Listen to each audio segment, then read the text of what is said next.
You ready to transform your pool into a stunning oasis? At Mainland Pool Service, they're a family-owned business committed to keeping your pool looking pristine all year round. They believe that pool care should be proactive, not reactive, which is why their skilled team handles everything from routine cleaning to complex issues with precision. They prioritize clear communication and personalized solutions to exceed your expectations. Join the Mainland Pool Service family today and experience the difference their expertise and dedication can bring to your relaxation retreat. Contact them now at mainlandpoolservice.com.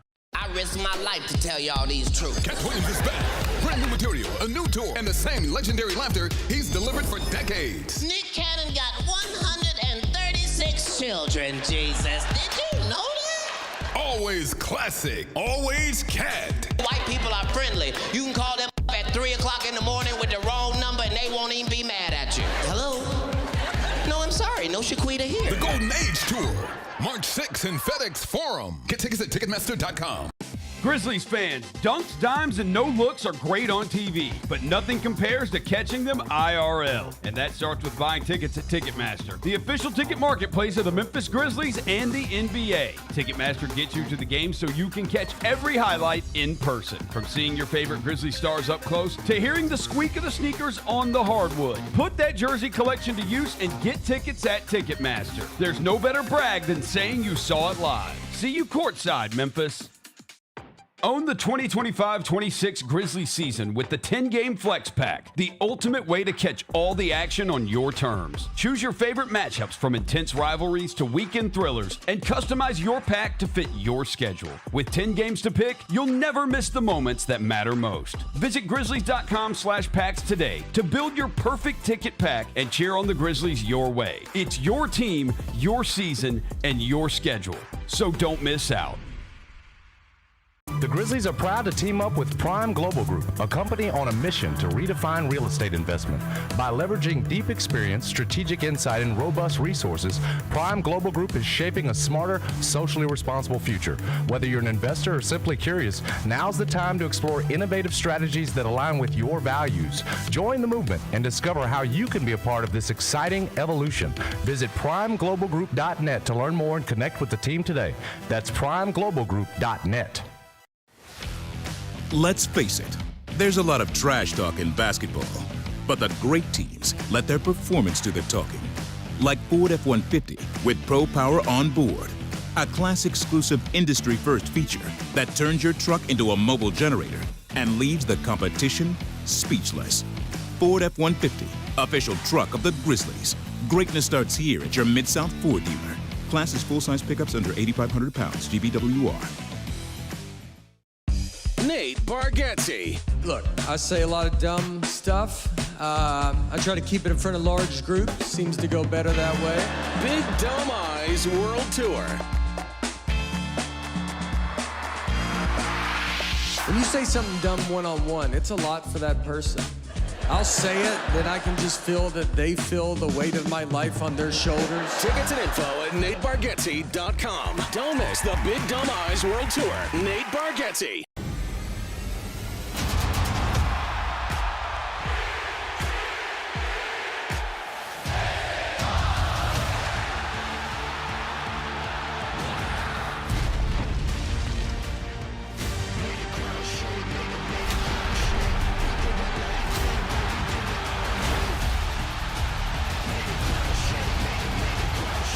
Memphis, Monday, February 16th. Tickets and rinksider packages on sale now. Jeff Dunham, Artificial Intelligence, his all-new tour. Just a ham. You're the other white meat. How can you be so smart on one hand and so stupid on the other? Well, you're half of it. I realize I could have avoided all this years ago with one simple word. I do not. Silence! Don't miss a Memphis. Friday, April 10th, FedEx Forum. Tickets on sale Monday, September 29th at JeffDunham.com. Sonic Radio. Welcome back to Sonic RNDIO. That spells radio with me, the CIO. This just in, the new Sonic $1.99 menu lets you build a crave-worthy meal for just $1.99 an item, whether that's a creamy shake, crispy tots, or a quarter-pound double cheeseburger. This just out. Ostriches. They're mean, not very cute, and in my opinion, way too big for a bird. Don't miss the Sonic Fun 99 menu. 5 items, always $1.99. Live free, eat Sonic. Tax not included. See menu for details. Live from downtown Memphis, this is the Chris Vernon Show on YouTube at Grind City Media and the official Grind City Media app. Now, here's your host, Chris Vernon.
It's noon on GrindCityMedia.com. It's Chris Vernon Show. Welcome. It's a Friday, February 6th, 2026 edition of the show. Today on the show, Gary Parrish from The Gary Parrish Show will join us on Friday, as he does.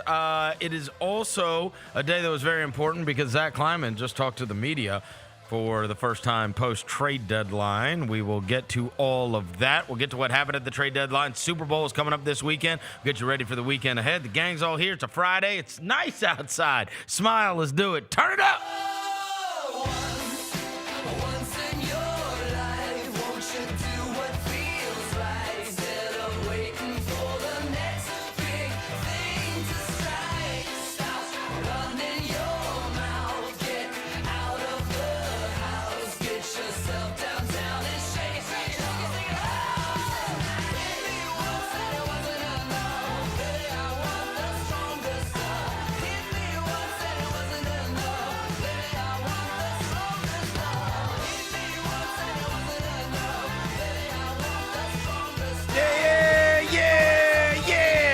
Everybody's having a good day. All right, bunch of stuff to get to on the show today, not the least of which is the general manager of the Memphis Grizzlies just talked to the media for the first time post-trade deadline to try to explain what took place at the deadline and what didn't take place at the deadline. So we will get to all of that. Obviously, the trade deadline came and went yesterday. Grizzlies do have a game tonight that we will get to, and we have the Super Bowl that is coming up this weekend. Before I get to anything, I welcome John Roser to the show.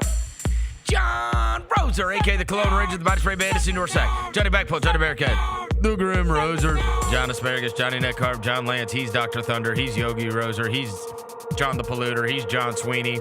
Hello, John. What up? How we doing? Devin Walker's here. He's the microphone mangler to North Quasadilla. Mr. Math, Navajo Joe. The reporter, the photographer, he's Walker 93. Y'all see the hoodie I'm wearing. Today's a national holiday. The fall off is out right now. But I have something to show y'all. Does he apologize on that one? Don't do that. He ripped a pen. He back it again. He did call out some random guy in Dreamville. Said he hates him. So J. Cole did. the new J. Cole album, for those of you that are not watching on YouTube. I'm wearing a J. Cole hoodie. The back says fall off on the back. Who is got a million fans that immediately call anything he puts out a classic the second he drops it. Oh, instant classic. There's multiple J. Cole albums I do not like, so I'm not one of those people. Okay. What do we got there? Tonight, though. Tonight, right, Roser? It's tonight. Yes. Tonight. Hustle and night Hounds. at the Hustle? Dog night at the Hustle. They're going to be wearing these jerseys. We've got dogs on There's these. a dog with glasses look on at the there. dog with glasses. Look at the dogs. Is on that the your jerseys. dog, Roser? No, my dog is not on here. Oh, your dog's not on there? No, she is Why not did you on put there. Sally on here? Well, yeah, why not? I Especially know. when you got her at the Hustle game. I did get her at the Hustle game. And you are a Hustle broadcaster. I know. 26 is a gross number. Kyle Korver, dog. Huh? Kyle Korver. Really? He's He the only might play 26 for in us. history. No. Do we have Kyle Korver? Is he on our team? I don't know. The Clippers have Cam Reddish. Wait. Wow. They're real Cam Reddish? Yeah. Well, no, the fake Cam. I mean, look, tonight they're wearing these jerseys. Y'all can bring y'all dog to the game. Who do they play, Roser? We play the Clippers. Oh, that's they play Cam Reddish. Yeah. Oh, I thought you were talking about the Los Angeles No, Clippers. they're the San Diego Clippers now. That's what they used to be when Bill Walton played there, right? And now Yeah, they're not the they hot moved water their no G more? League. Yeah, they moved their. Yeah, they're not the hot water Clippers anymore. They moved from Ontario to San Diego. Yeah. Somebody said Deuce McAllister playing tonight. Do they have anybody? Do they have anybody else? Well, they don't have any other two ways. Their two ways are Jordan Miller, Kobe Sanders, and then the one of the Kentucky guards that hasn't worked out, Ty Washington. Oh, wow. But he's not with them. Ty. They don't have any of them. That's They're not with them. Jawan, they got Jawan Man on their team. Gary Parrish is here. He, of course, is the Gary Parrish Show, which you can listen to every morning at 10 o'clock on Grind City Media and everywhere you get your videos and podcasts. All right, so all three of us, while you were on the air, we made the trek over to FedEx Forum. Yeah, they didn't schedule around me. No, they didn't schedule around they you. didn't So that we could listen to Zach Kleiman give his explanation for everything that took place trade deadline-wise and field questions from the assorted media. And so, obviously, he started off with his gratitude to Jaren Jackson. Now, I will, in the spirit of full disclosure, as I was walking in there, before he walked in, I said, I cannot wait to fire off on you. I saw him in the hallway, and he was like, oh, yeah? And I was like, you know what the first question is? Do you immediately regret trading Jock Landau or no? Because that dude left Memphis had 17 points in the first half and then a career high. Buddy He got in drove his there. truck, drove to Atlanta, and balled out. That's like AAU basketball, bro. Unbelievable. He said- I love it. That was hilarious. He said the fastest I could get there was by truck. Yeah. I was like, that's not actually true. The airport's right there. It's 50 minutes. It's an easy flight to Atlanta. He didn't care. 5.5 hours. He said he was on the tarmac, ready to get on the plane, and they said, "Don't get on that plane." Yeah. That's what he said after the game. Getting it out the mud, bro. That's what we want, And he bro. said, "So I got in the car and drove to Atlanta And- so I could play in the game." And then he had a career high. Balled out. I did not get my question in, so. I will never know if Zach Kleiman immediately regrets trading Jock Landau. How do you keep John Morant and move Jock Landau? I mean, you should. I mean, that would have been. The market was better. That's crazy. Honestly, with how professional. There was actually a Jock Landau market. That's crazy. With how professional some of these press conferences are and the questions, it would be funny if somebody did get up there and go, do you regret trading this person or no? I mean, I would be that person. Or that no. would probably get in trouble. I'd be like, all right, I understand like the Jaren return and everything. And, Conchar was here for a long time, and obviously you moved off, but like you saw the Landau thing last night, right? Yeah. Like, what are we doing? What are we doing? Did we save his career, bro? Dude, We might have saved his career. I think he saved his career. Yeah. That was unbelievable. It was unbelievable. But never in a billion years did I think my phone was going to go ding, ding, ding, and it was people texting me going, bro, Jock Landau's got 17 in the first half. And I was like, what? What team is he on? I swear I didn't even, I was like, for who? Tumas is going to need to answer for this. Hey, by the way. Why did you not? Did you use him wrong? Did Tumas use his lockdown Jock Landau incorrectly? My favorite part about the whole stat line, he played 32 minutes. Bro. Well, he was never going to be able to do that. You can't do that here. We don't do that. We don't do that. We That's don't crazy. do that. Come on. That's crazy. Overuse. That's bad. Overuse. How dare you play basketball? Let's get to what Zach Kleiman said today when he was answering questions. Give them to me, Roser, and we'll kind of go through them one by one. Obviously, Jaren Jackson Jr. is not a member of the Grizzlies. John Morant is. That's not what we expected to have. Not what we expected. You know what was crazy? I have been driving my wife's car since the terrible weather, And today was the first day I drove my car in forever, and I was putting my bag in the back, and I never took the lunchbox out. And the lunchbox in there, and I was like, what kind of odds could you have gotten that one half of this lunchbox would still be relevant, and it's the Ja side? Well, think about it in these terms. Go back to the Friday, the Shams Report post. Yes. Ja Morant is available. Grizzlies are listening. I think we all come in here and talk about it for an hour or whatever. If in that moment I'd have said, hey, I think this works out. Vernon, we get to February 6th. Where we at? And you're like, Ja's still here, Jaren's gone. Yeah. No, the report's about Ja, not about Jaren. Yeah, I got it. But Jaren will be gone, Ja'll still be here. What? Crazy. What? How did this happen? This is we tried to hear some explanation today from the guy that made it happen. All right, what we got, Roser? First one is Zach talking about why they traded Jaren. All right. Yeah, overall, the decisions, the way that we approached this deadline, the decisions that we made at the deadline, this is all organizational direction. This is, I don't want to say it's straightforward, coming out of last season, where I offered what I think was a pretty candid assessment, of where this team was, relative to where we were trying to get to. We did want to give this group every opportunity and feel like what we did. We were excited about the additions that we brought in going into the season. Unfortunately, most of the group, hasn't been healthy again. Not an excuse, by any means, but the reality of the situation put us in a spot, heading into this deadline where we kind of had a fork in the road coming out of last season, where there were different ways that we could continue to build, different ways that we could pivot based on the information in front of us. It was, I don't want to say a relatively clear decision, but we had conviction that the pathway to building a team that can achieve higher end outcomes involved making a move to that effect. All right. So the summary of that is basically, yes, we were going to build out around Ja Morant and Jaren Jackson Jr. As we said, we feel like we've given it every chance, but this is now 3 years in a row that it hasn't worked out. It's 3 years in a row that it hasn't worked out, and so we decided to pivot. And he has value. Right? And he has value. And that's the summation of it, right? It was. We lost got blown out at LA, and then ran it back with those guys, and then there was the season from hell with the gap year, and everybody got hurt, and then we had last year, and that one ended in a disappointing fashion, and so you're going to do it again this year with a different group of guys around them, but it's 3 years in a row now that this has not worked to where you want it to work, and so we decided to pivot on the thing. And this is one of those deals where, and you know better than I because you host the Ringer podcast, you talk to the NBA people more often. This is one where the fans, some Grizzlies fans, cry when this happens. They literally shed tears. And outside of this market, everybody's like, you probably should have done this earlier. No, I mean, you don't think that? I don't think people think they should have done it earlier. I think they think that they're being proactive about it now. They're moving a 26-year-olds.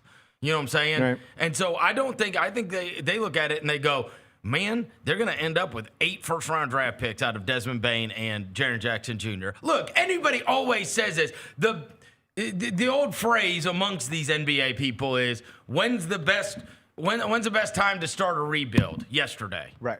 You know what I mean? Right. So it's always going to be, but I mean, at this point, it's like I don't think anybody thought that it was foolishness for them to try to rebuild again. Frankly, over the course of the years here, they have been good when they have had those guys, and they have and even last year, through the first 50 games of the season, they had the second best record in the Western Conference. And so I think it wasn't a mistake to try to run it back again with maybe some different parts around it. And honestly, I think we will, as we continue the greatest what if, I still to this day, I will always believe, and I think these guys will too, this team would have been good.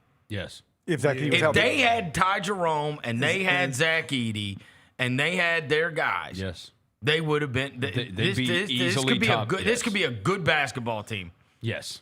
I think they'd be top. I think they'd be top 6. I've only seen Jerome a couple games, and I saw Zach Edey for 10, and I'm like, damn, man, it looked so different. Right. Just because you had good players. Right.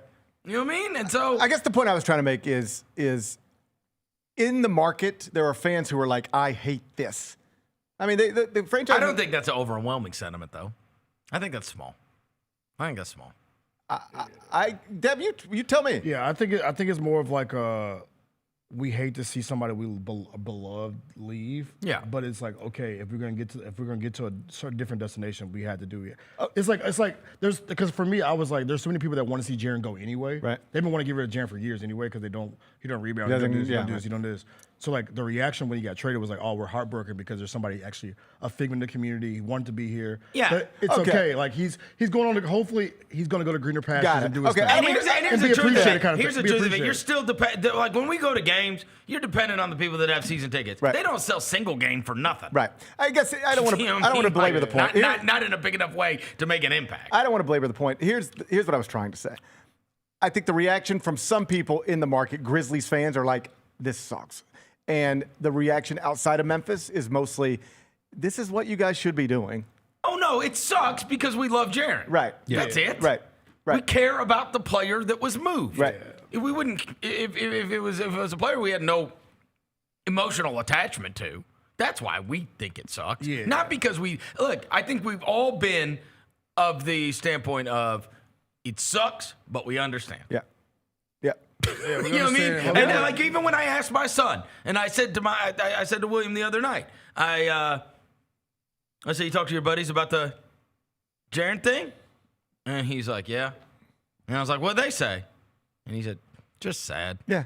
That's it. Yeah. Just sad. Right. Not sad that it's like, not sad because you think it's the wrong thing to do. Sad that it couldn't work out with the guy that you love. Sad that you had. You know what I mean? Sad that you imagined something that Yeah. seemed very realistic and never got close. We had so much hope. A dude that wanted to be here his whole career, a guy who wanted his Right. jersey retired, the guy who wanted to be a Grizzly for life. That's the sentiment I think for fans are like, that is a guy that was holding on to like the Memphis Grizzlies lore, and it's sad to see him go. But I'm happy to see him get appreciated somewhere else. And in some ways, like the whole thing, that like his career life, I'm not suggesting he feels this way, but like his whole career and life is now altered because of the other guy. Yeah. I mean, that's the truth. Maybe so. That's the truth. I mean, and also the contract that he signed. I mean, it's a $50 million contract. And in the world right now where it's like, I mean, you know, we were talking yesterday about the Zubats deal, which I did not like because of the risk that you could lose that pick or whatever. But then last night when we were going, I was doing it all, we're about to record the mismatch, and I'm going through everything. And I've talked to you guys a lot about how it's very hard sometimes in the NBA now to team build because the non-all-stars get paid an absolute fortune and a high percentage of cap. So the guys, if you draft good players, they have to be the right ones that you can win at the highest level with, because the lesser ones are going to get paid. You know, Jaren's making $50 million. The Zubats thing makes more sense to me after I looked at it. Bro, his contract is $20 million at the top. Nothing. And we were just talking about how it's so hard now, outside of rookie contract scale guys, to outperform your contract. Yeah. Most of these guys, you know what I mean? Like, because the non-all-stars are making $50 million. Yeah. Right? In some cases. And so it's so hard to find. So, like, his value is actually, the devil's advocate is his value is actually infinitely greater because he takes up a small percentage of your cap. And, like, Jaren gets paid 50 and Zubats gets paid 20, and the difference between those two players is not $30 million. No. In fact, there are some that would prefer Zubats to him, which is... There was another guy we mentioned at the trade deadline that it was like, man, if Toronto can find a taker for Pirtle, Jakob Pirtle doesn't play and his contract goes up to $29 million. Think about that with the player Zubats is to Pirtle is. That's right. Like, it's a big difference. Yeah. Anyway, what else would Kleiman say? So next about why they took the Jazz offer and then pivoting to a younger build. Okay. Jaren forward. You could have traded him this summer. You could have gone into next season. Understood. No, as we weighed the offer from Utah and other teams, to be able to bring in 3 first-round picks, a player in Walter Clayton Jr. who we thought highly of, in the most recent draft. There was a lot of flexibility, that we generated, in connection with that trade as well. We felt good, about the return, and rather than continue to. We felt healthier, for the organization to turn the page as much as we were able to, at this deadline, and be able to build this team with a clear, clear mind as to what we're trying to achieve going forward, which is pivoting to a younger build. You know, we're not shying away from that. That's where this team is, you know, at this point. I'm glad to get into any questions on that front as well. But okay, so this is basically we decided that we're done with this. That's why we took it, right? Yeah. Like this, what can we do? How are we setting up what we're going to do next? And that's the best deal we thought for that. And you can tell, because he mentioned him twice, you can tell that they are high on Clayton. Yeah. That they really like Clayton and that they view that as like a real asset, right? Yeah. Because he didn't mention the other guys at first until he was asked about them later, right? Ones, but I mean, so if they are very high on Clayton and they think a lot of him, right? If they think a lot of Clayton and then they get the 3 other first-round picks and obviously the money that is not going to be spent, they are one of now, honestly, like later on we'll hear him say that he does not expect this. Like they're not trying to be crappy every year, right? Some of these teams are trying to be crappy every year in their rebuild. I think last night I was reading this article that said a third of the league was going to have cap space up until yesterday. There's 4. Yeah. There's only 4 teams with cap space that's going into the summer, and the Grizzlies are one of those, right? So, I mean, you can flip it around to something young and competitive pretty quickly if you want to. And that was the first time in that press conference, that was right off the rip, where he did not even have to mention John Morant. That made me think, yeah, okay, this isn't getting righted either. When he starts talking about the younger build and moving in that direction, it's like, okay, well, that's not going to include him. Let me ask you, both of you this. The Warriors thing was mentioned, that they were going to get 2 first-round picks for the Warriors. What if they had held off? Would you rather have Kuminga and the 2 first? No. Or what they got? No. Kuminga just signed his contract. What he signed? Was it 2 years, 3 years? Yeah, something like that. But I mean, no, I would not. I don't want Jonathan Kuminga. Okay. No. Yeah, I think it'd be damn we put him on my team. Yeah, I don't want Jonathan Kuminga. Yeah, I'm good on that. I gotta play with AirPods in his ear. Yeah. I'm good on him. Yeah. What do we got next? Talking about this is not a 5-year rebuild. Oh, okay. Yeah, I think it's the good thing, you know, about where we are, you know, as we kind of turn the page and embark on, you know, building with this group going forward.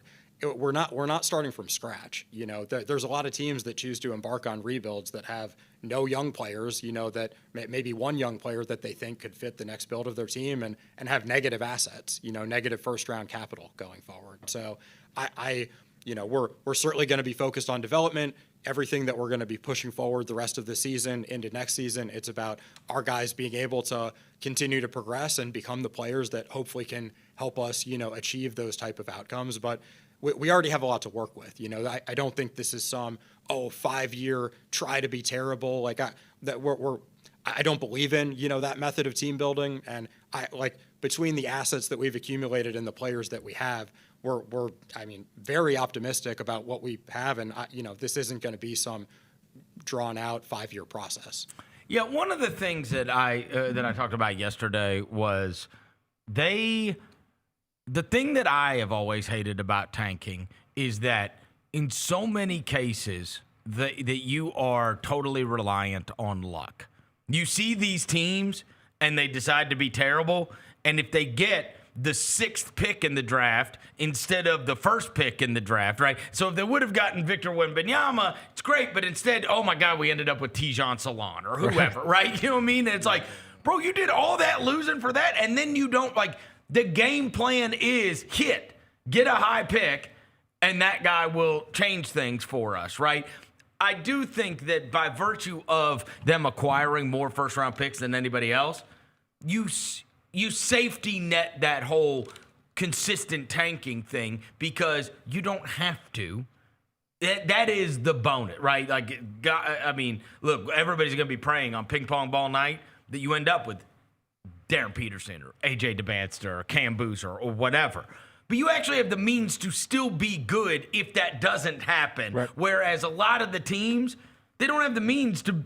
Like that's the plan. Yeah, the bottom. You know what I mean? The plan bare. is we're going to be terrible, and hopefully we get a high pick.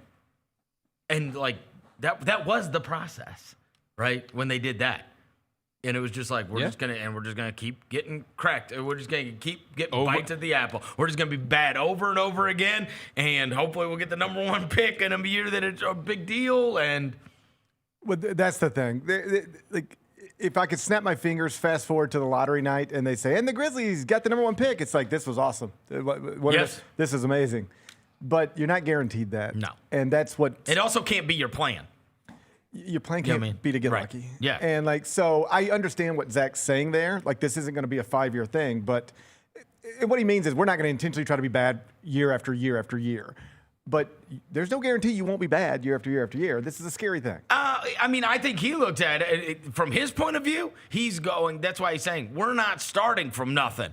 A lot of teams have to tear it down and start from a position of, like, I think he would probably tell you, like, we think Walter Clayton's going to be really good. We know Coward's going to be awesome. Right. We think Edie's special if he can play.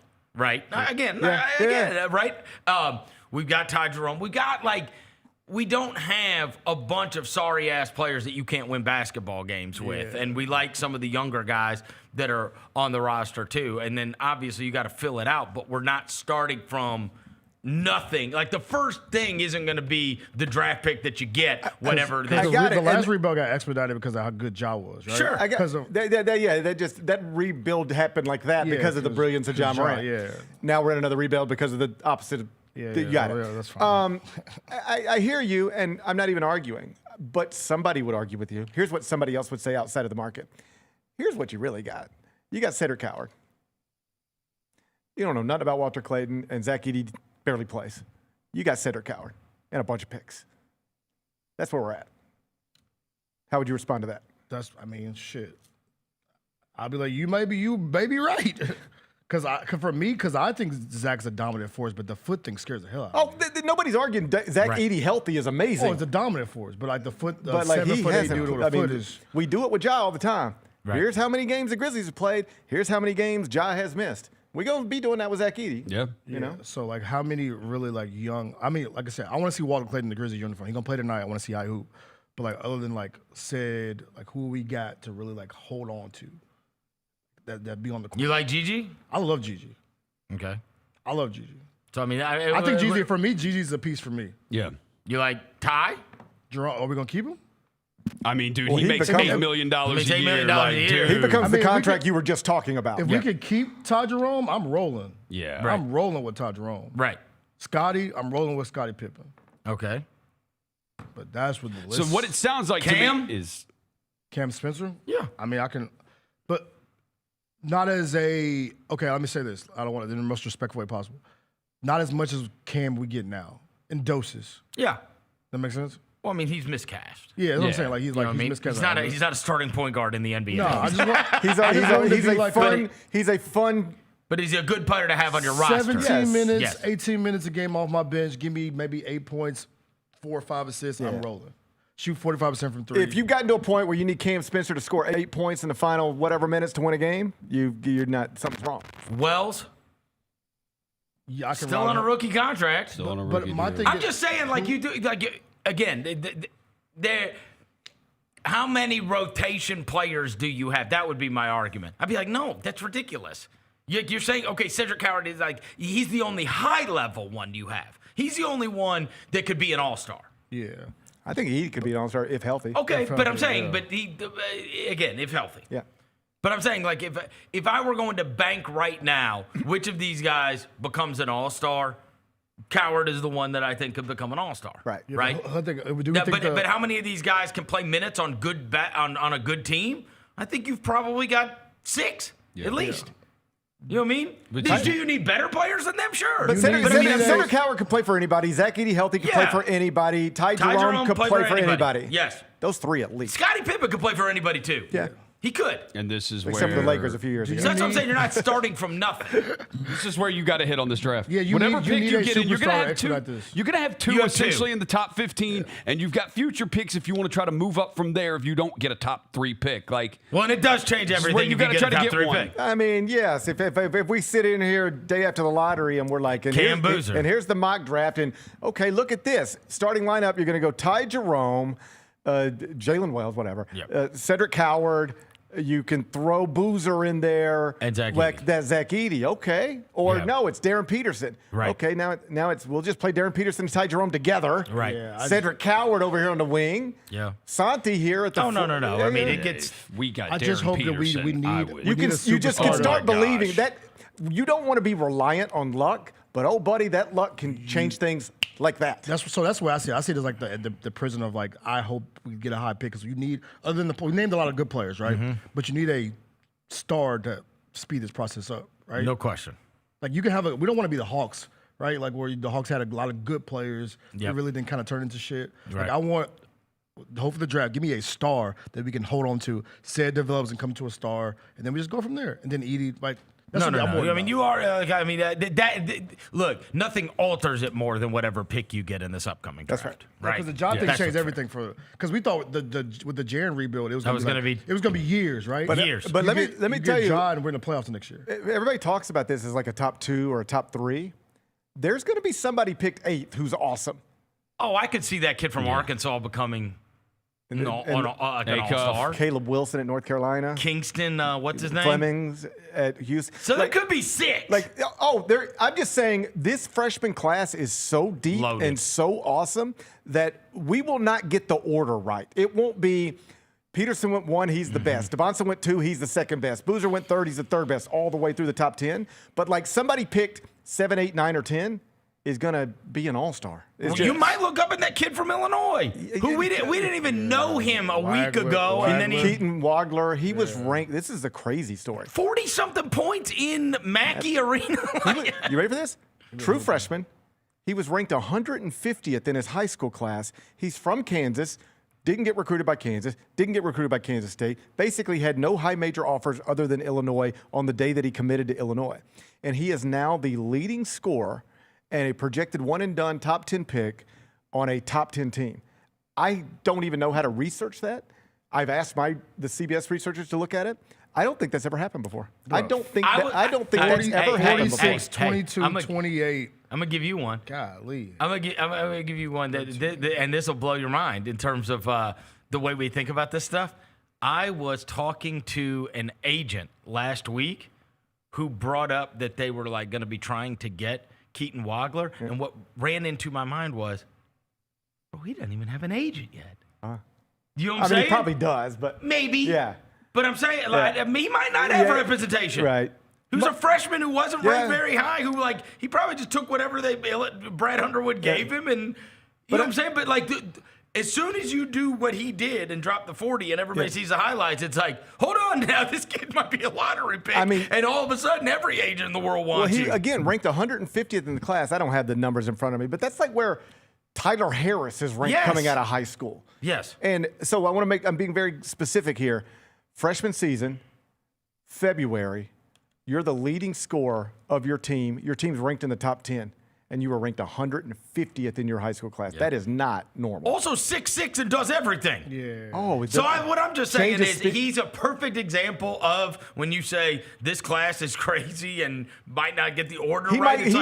What if he ends up being the best guy? That's the thing. That's what I'm trying to say. Keaton Wagner could go 7th and be the best player in this draft. Darius Acuff could go 9th and be the best player in this draft. Caleb Wilson could go 5th and be the best player in this draft. It's not about, obviously you want strength of draft, but it's not about, it's about hitting whatever pick it is. Right. Yeah. Because, look, I watched Jalen Williams score 40 in the NBA Finals last year.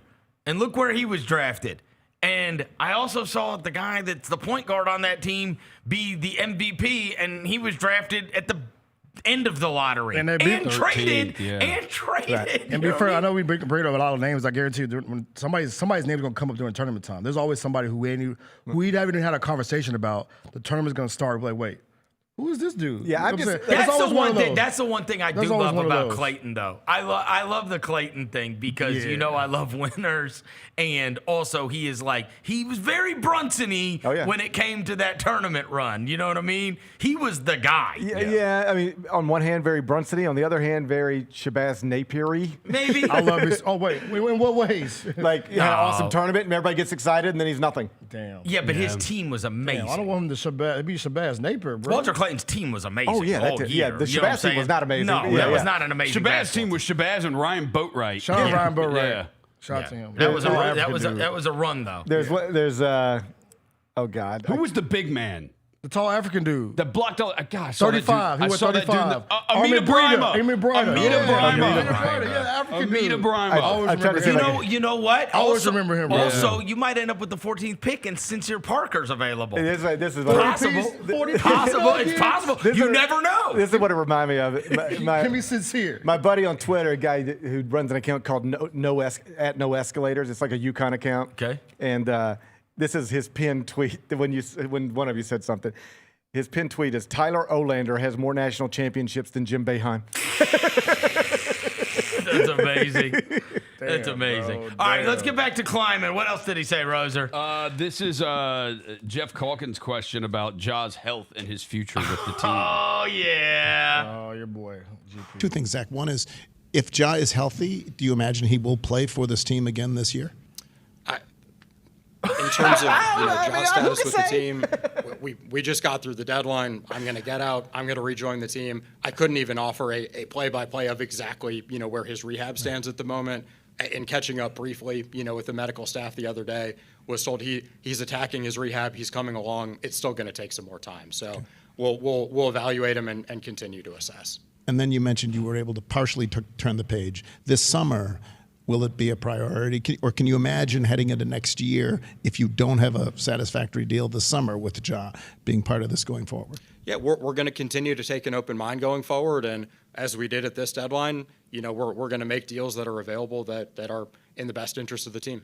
All right, we were all three. Obviously, Gary, you were on the air. The other three of us were in the press conference. That was not the only Morant question that the guy got, obviously. I think we all walked out thinking we will be shocked if we ever see him play in the Grizzlies uniform again. Yeah, Kodak I Black. think that was the feeling that we got. Yeah. Just listening. Because he was peppered with questions about it over and over again. And every time it was like, hey, it's going to come down to health. And it's like, okay. Like, I mean, it was like Muhammad Ali and but if you make this pivot, like, if we're being honest, doesn't make sense. I don't want John Morant going out and scoring 37 points in a win over the Hawks. Right. I don't need that. Well, we already lost to them. He got hurt in that game. You know what I mean. He got hurt in that game. He did. He did get hurt in that game. Of course he did. I mean, of all the teams for you to say. This is literally the Hawks game. Yeah, that was actually That's the last game he played. So you got to balance these two things, I think. On one hand, I don't need John Morant going and winning games now because we ain't trying to win games now. On the other hand, what if he goes out and he's amazing? You win a few games with him, but somebody will attach a first-round pick because they saw him be amazing and healthy for 3 weeks. I will say this. I think, after what took place yesterday around the league, you do wonder, because you've already seen, like, teams get fined big time for not playing. Like, what are all these teams going to do? Yeah. Like, is Adam Silver just going to send doctors to Washington and be like, bro, Trae Young and Anthony Davis are fine. Why are they not playing? I mean, he's going to send doctors to. Yeah, I'm saying. But how do you this argue? This is always a thing. But how do you argue with calf strain? Yeah. Right. Yeah. You can't. My calf is sore. You can't tell me my calf's not sore. No, I got you. But like sometimes that stuff, it won't even show up on imaging. Yeah. But they say my calf is sore. Yeah, my calf right. So what are you gonna do with my that? pinky hurts, bro. No, I'm we saying got Kyle back. Yeah. This is going to be so. Hey, I'll give you another one.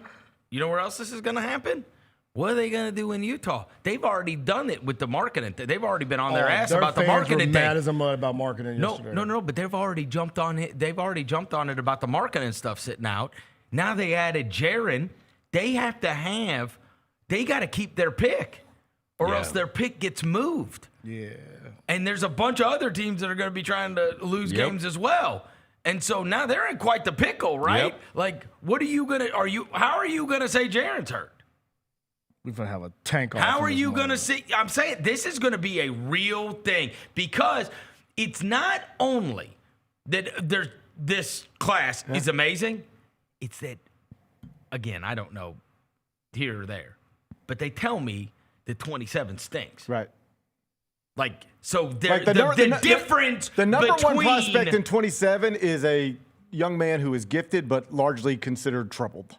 Okay.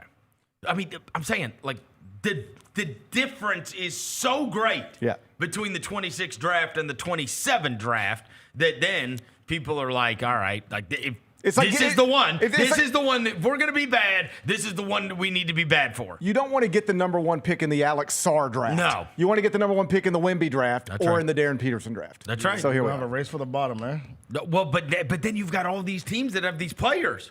Yeah. And I mean, the NBA if they play them, they're going to be good. And if they don't, and this is the league where this is the most emphasized. I know. It's the league where they're just filled with problems. You've got a regular season nobody cares about, and then to take it a step further, after the trade deadline, you got a regular season that teams are intentionally not trying to win. Right. Like that doesn't. I know it happens in the NFL a little, but like the Titans are still out there in week 16 trying to win a game. Yeah. Sometimes at their own detriment. Yeah, right. I mean, you saw that.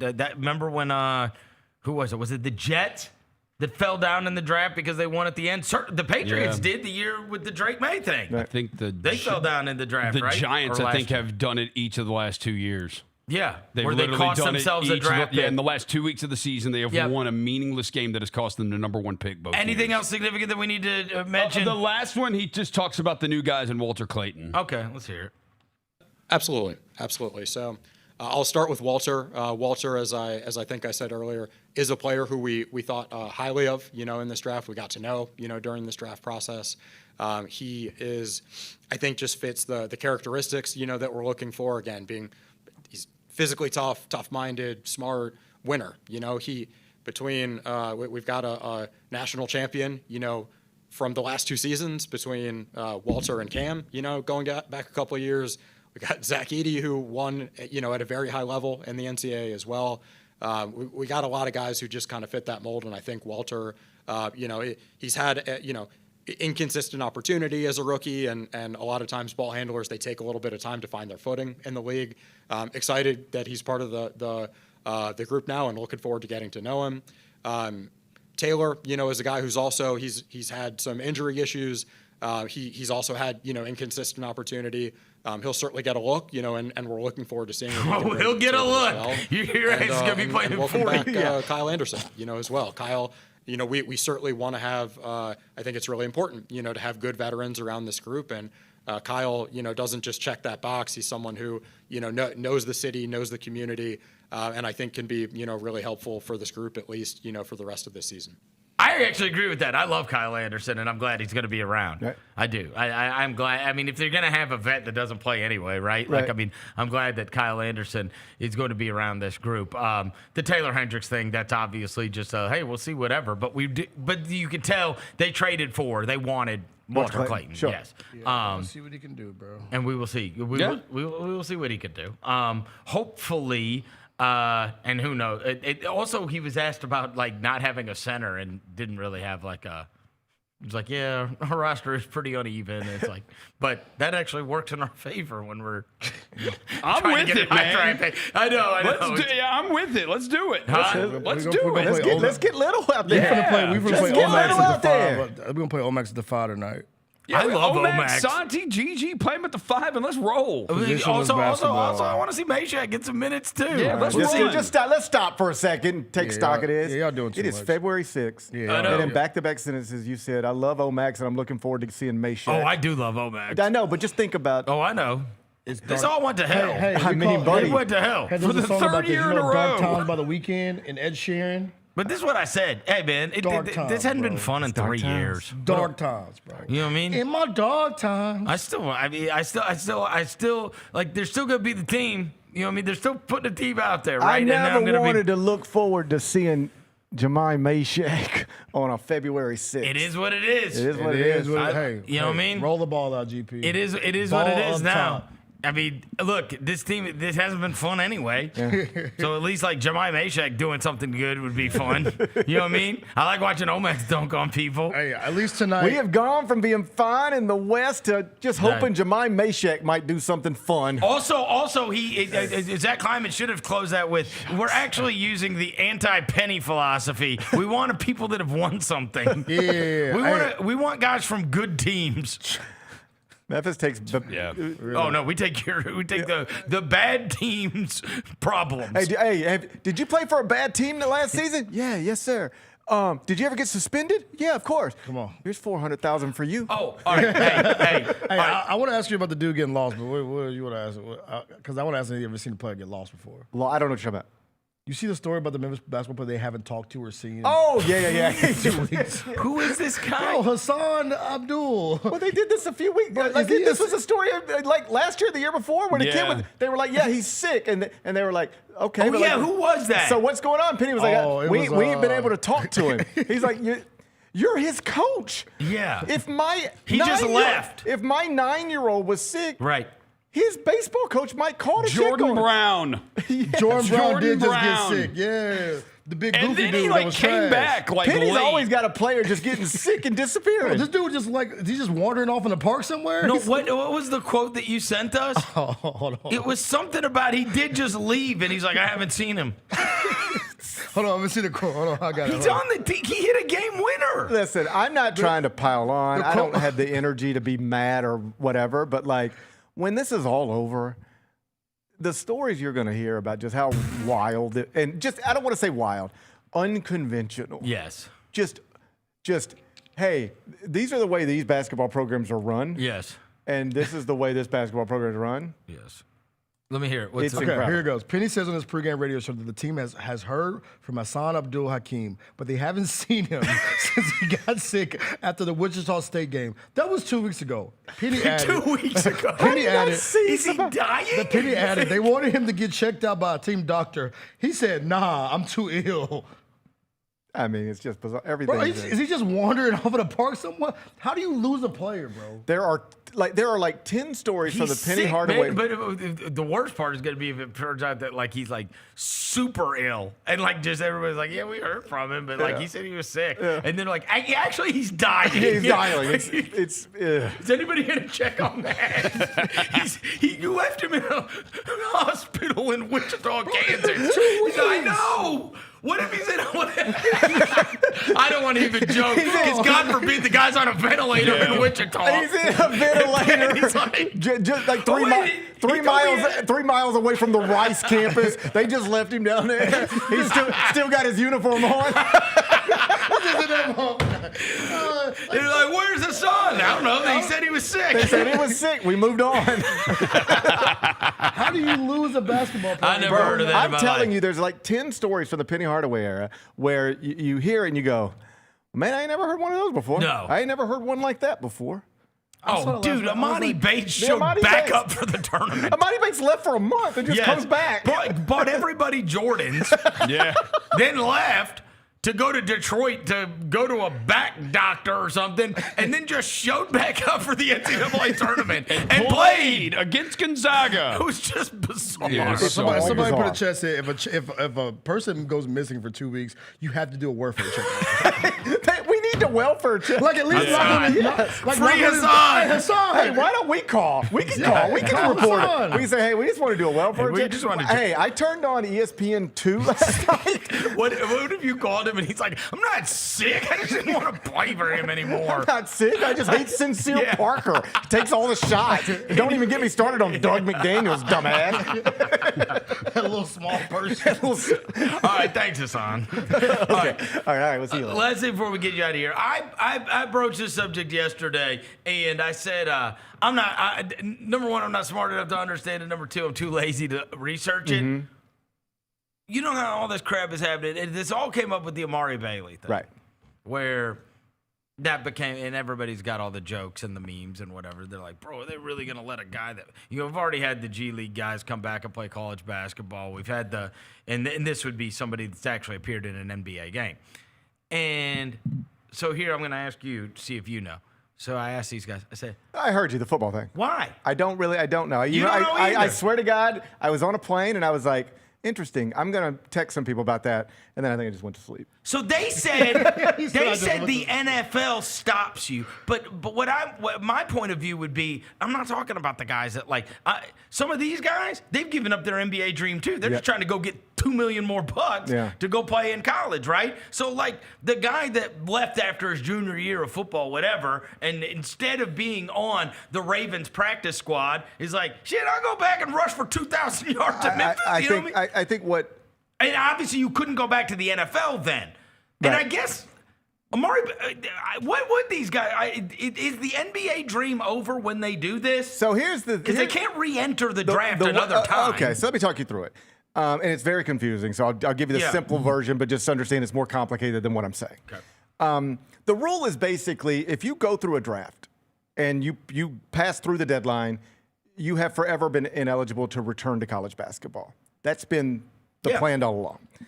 And so you would hear about this international player get eligible, James Nagy at Baylor get eligible, and what they would tell you is, this is weird because he played the G League or he signed a whatever contract, but he was never drafted, and he never committed to a college, never played college basketball, so this is different. Then comes the Charles Bediako thing at Alabama, and this is one where he wasn't a draft. He broke all the rules that you're not supposed to be able to break. And so the NCAA comes out and says, we have rules. I know it doesn't sound like it, but we have rules, and you can't come back to college. You knew that. We made it clear. This is the deadline, and if you are still in this draft at this deadline, there's no going back. That's the Bama kid? Yes. Who was also the subject of the funniest opposing fans chant. What did they do? Oh, they're mad. You didn't see about that? Did you see this? No, G League dropout. And then, G League dropout. Did you see what the Tennessee fans did? This was before that game. The Tennessee Bama game, right? That was his first one? Yeah. I saw the tweet about the blue coats. No, they went, their whole message board, all their fans, whatever, they flooded the ballot box to try to vote him into the G League All-Star game. Yeah. They tried. All the Tennessee fans tried to vote him into the G League All-Star game that he couldn't play college basketball. Okay, so here's what. So then Shout out Tennessee fans. Y'all so then impressive for Bediako comes along. Yeah. And I hope people understand this. So why is this all happening now? What you have to understand is there was never a financial reason for these people to come back to college. Right. But now there's literally millions of dollars available for some of them, hundreds of thousands certainly. So it's like, buddy, you're making $40,000 a year. You can get $300,000 from any SEC school. So they're now all interested in doing it, getting lawyers, trying to find loopholes. So Bediako comes, and they say, no, you're not eligible. That's clear. So he says, okay. And they anticipate that. They anticipate the rejection. And then they take it straight to a state court in Alabama with a Alabama-favored judge. Which is what they're trying to do at Trinidad. Yes, they're doing the same thing. And so they make the argument. Here's the argument. I know you have rules, NCAA, but these are rules you just created.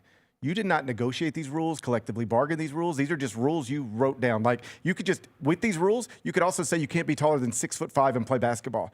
And it would be just as valid as any other rule you got. You just made these things up. Wild. But now we're in a courtroom, all right? We know that this university and its collective will pay this young man $400,000 to play basketball for them this season. You are saying you won't allow it. They want to pay it. He wants to do it. You won't allow it. Who are you to say you can't? They can't do this? Well, he was he signed a contract with an NBA franchise. Okay, these 5 dudes sign contracts with professional franchises too.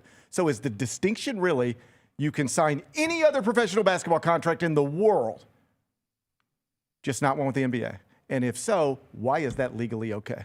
And here we are. So if the NBA guys or somebody that appeared in an NBA game. It's just going to keep going until they lose in court. No, but then the football one would be insane. Oh, yeah. Like if somebody went and let's just say, I don't know, say Paxton Lynch left after his junior year. He's done in the NFL. And then he's like, you know what? I'll pay you $300,000 to play football. Yeah, right. I'm saying that. No.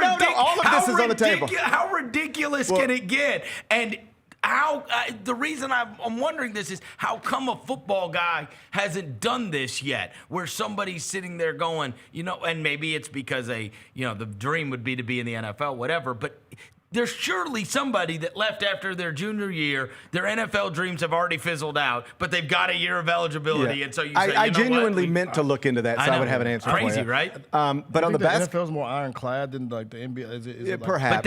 But they couldn't stop it. But you wouldn't be stopped on that side. Yeah, I don't want to speak. Because I don't know. But I will look into it. But with this, this Bediako. What if you just start? If you call and then whoever you call is like, I never thought of that, but you know, trust me, they thought of it. I know, but Trust me, Lane Kiffin has thought of it. Yeah, for sure. Hold on, basketball's always been infinitely Ahead of the- more. ahead It's of so the much thing. easier to be like. It's so much easier to be good as a 30-year-old. So here's the argument in court, and it's like, what if right now there was a business that wanted to pay me $1 million to do something for them, and I was like, that sounds amazing. I want to do it, but there's this thing that exists that is saying, no, we're not going to allow that. Hold up, I didn't ever sign. Who are you to tell us? I didn't sign. What?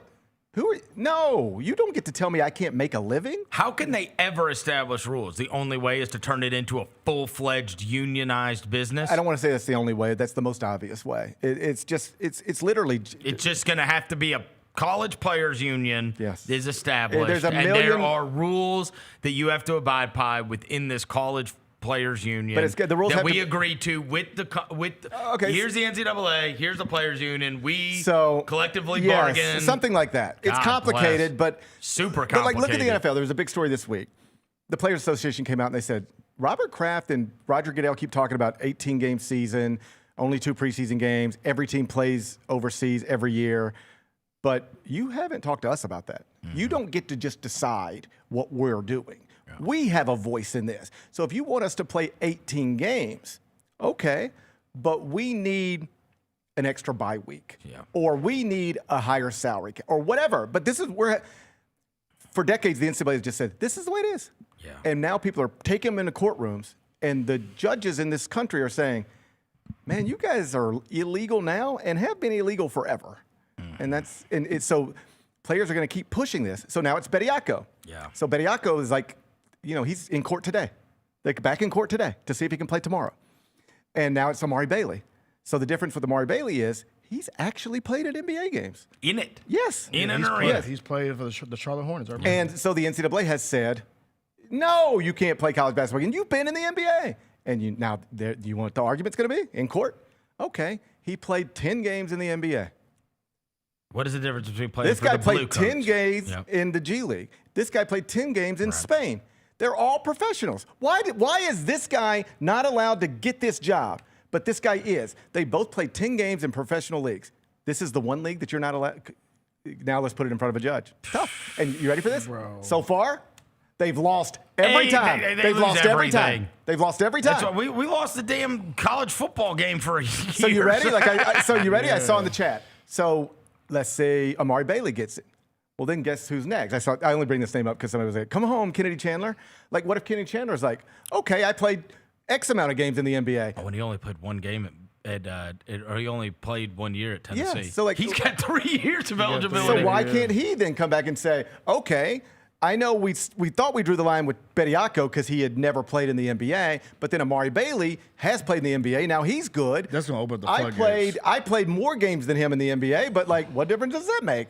Give me a shot too. And now we're back in court if you want to be. Yeah, it's like he visited Grand Canyon University. Yeah. Who? Amari Bailey.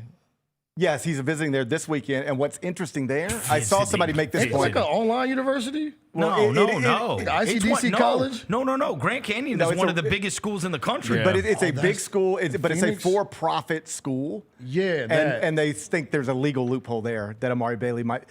What I was told was they didn't just randomly pick Grand Canyon for the first visit. Okay. There is the way that school is set up in that state. Interesting.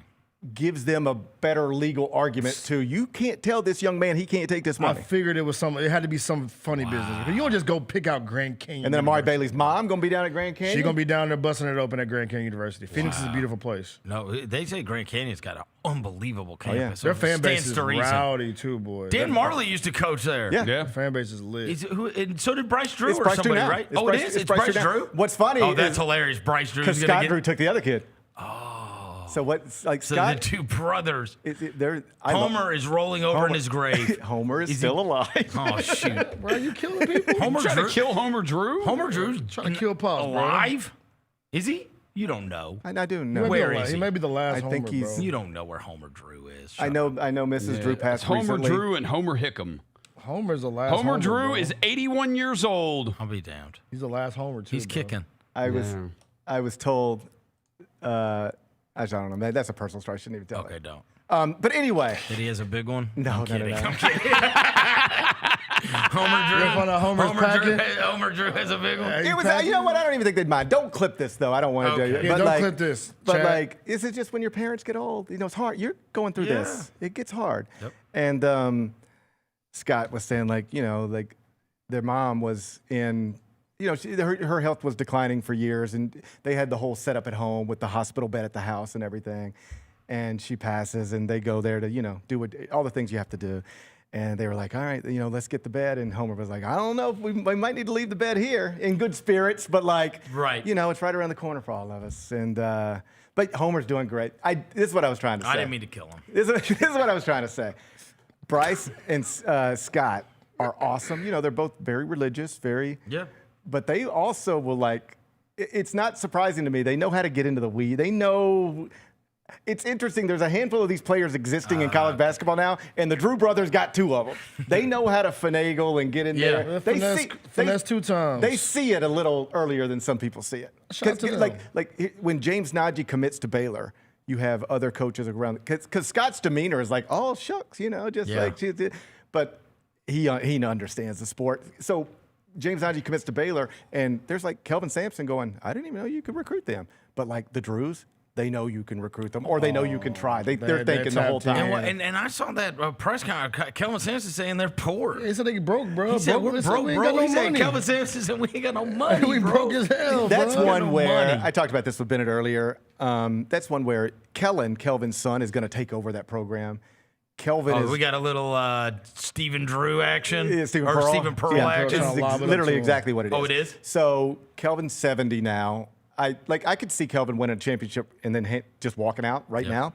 But I think what the point he's trying to make is, and he would never say this about himself, but this is the truth. This is what Kelvin knows is, I have turned this into top 5 program in America, and it looks like it's just it's going.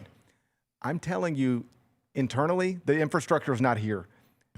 I've made this look better than it is.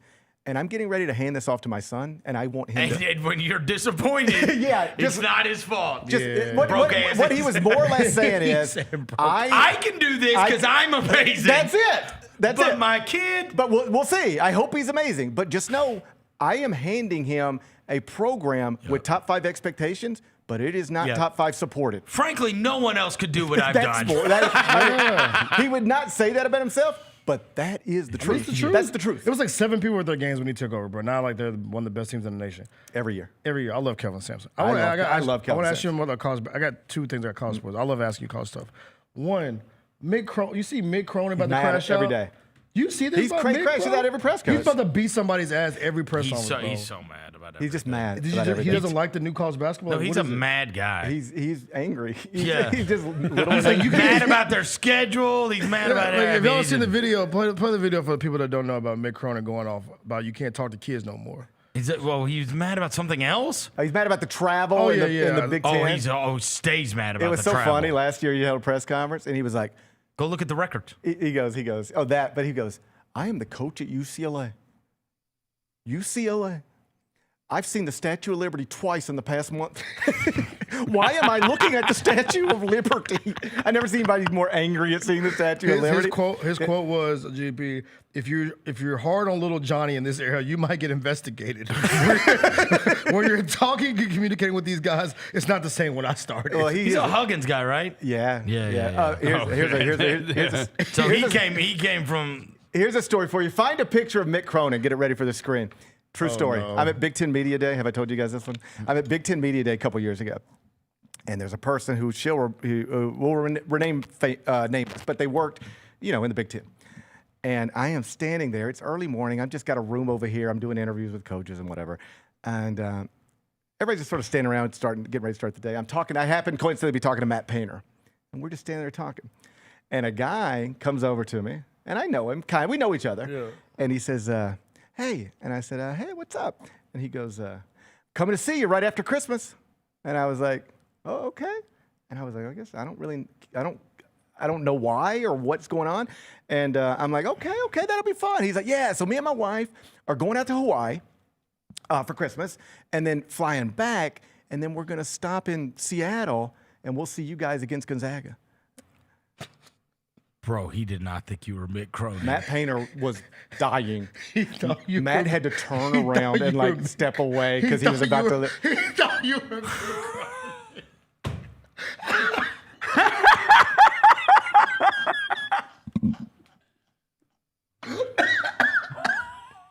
He came up and talked to a Big Ten official. Came up and talked to me like I was Mick Cronin at Big Ten Media Day. Did that hurt your feelings? I think Mick looked pretty good. I'd like to look like Mick Cronin. I swear. He said he's going to stop and watch your game. He said and he's you were coming like, to my see- game? This is the way it started. It's me and Matt. Did you just It's let him me keep and Matt, and talking? he goes, hey, what? He goes, hey, and I said, hey man, what's up? He goes, I'm coming to see you right after Christmas. I was like, okay. Like anybody in the world could say, I'm coming to see you right after Christmas. My reaction would be, okay. I don't give it, whatever. I'm like, good. But then I'm thinking, You just went along with it. Yes. Yes. Dude, I just saw a video this morning. I laughed so hard about, that comedian Bert Kreischer? Yeah, I saw him at the airport the other day. You did? Like last week. Wait, what? 2 weeks ago. Okay. He was just walking through All right. LaGuardia. Hold on. Let me see if I got this, and I'm gonna let you hear this. So he was on Joe Rogan's podcast, and Joe Rogan is like, bro, I saw this clip of you on with Shannon Sharp. And he's like, and I know you, so I know you didn't have the heart to say anything. But Shannon keeps asking about how he lost everything and got it all back or whatever. Let me see. So he had the wrong thing? Let me see if I've got this. You've got to hear this. All right, listen, this is from Rogan's podcast. So Eddie Bravo calls me the other day, and he goes, did Bert Kreischer lose everything and then get it back? I go, what? And he goes, he was on Shannon Sharp's show, and Shannon says to Bert, what was it like? You lost everything, and then you had to build it back. And he goes, it seemed like it wasn't true. I go, it's not true. And I go, did Bert go along with it? He goes, yeah. I go, what? So now Lost Bert it all. Lost everything. Built back up. Yeah. Did you believe you could build it back up? You're like, damn, how did I lose it? What did I do wrong? Where did I go wrong? And if I ever get back in this situation again, I promise you it won't happen again. And I couldn't wait to talk to you about it because I could totally picture someone saying to you some story that totally never happened and you not wanting to be confrontational, so you just go along with it. Is that what happened? 100%. 100%. How did you not say that never happened? He just caught me off guard. Did at any point in time you say, I should probably say this never happened? No. He was like, you lost everything. In my head, I was like,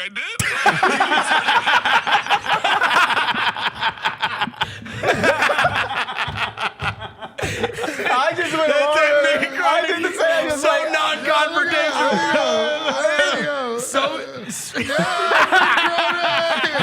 So non-confrontational, you didn't have the heart to say to the guy, No, by the end, not the UCLA coach. By the end of it, I was like, all right, I'll see you in Seattle then. Bro. Let's get a cup of coffee. Bro. Matt Painter walks off that. So then, like, somebody clearly told him, the guy that came the over. Big Ten guy? Somebody clearly was like, bro. He's Because not later in the day, like 3 hours later, he like intentionally approaches me again. And he's like, GP, so how many interviews do in a day? Oh he my wanted to do one of God. those. Yeah, Yeah, it was one of those. And you were like, dude, I know. I know you threw it on. I was like, buddy, I'll be telling this story for years. Yeah. Dude, that's amazing. Mick Cronin. Yes. GP Mick Cronin. But it is hard. Like, I mean, again, you almost, it's like you're embarrassed to call the guy out. Right. Same thing, but this one. That's funny. Bro. That's Shannon hilarious. Sharp's like, what did you tell yourself when you lost everything? And then it'll never happen again, whatever. And he's like, yeah. Every once in a while, you'll Like, see. who do you think I am? He said, when he said, I lost everything, I was like, I did. I did. Because often these people are interviewing people they don't really know. You're right. And so I saw one, I want to say it was the Today Show or one of those types of shows.